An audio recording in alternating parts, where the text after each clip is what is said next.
The other billing structure is interchange plus, also known as cost plus.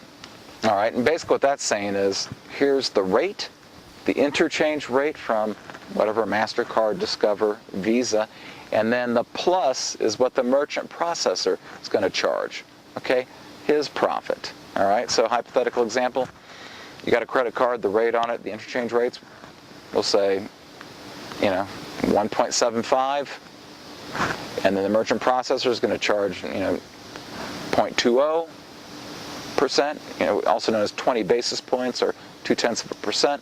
So now you're looking at 1.95%. That's just the rate. Then you got the transaction fee.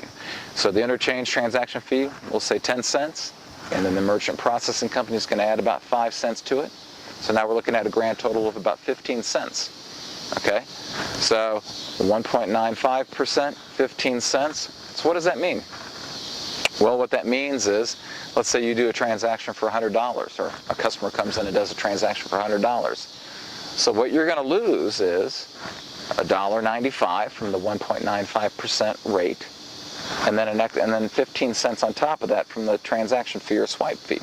Okay, so now $1.95 plus 15 cents, looking at $2.10. So out of that $100, you're going to lose $2.10. Okay, and I know some of you squawk about that, but you know what?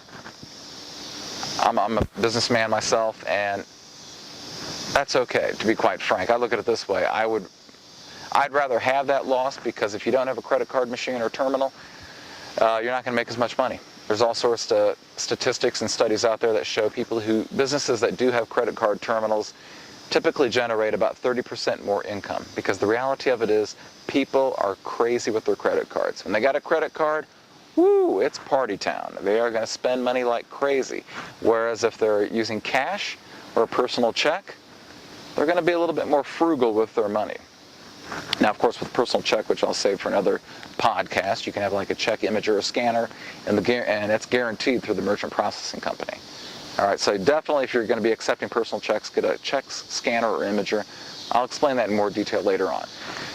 The main focus of this particular podcast was the billing structure. And like I said, I'm just scratching the tip of the iceberg with the billing structure. There's a lot more to it than what I discussed.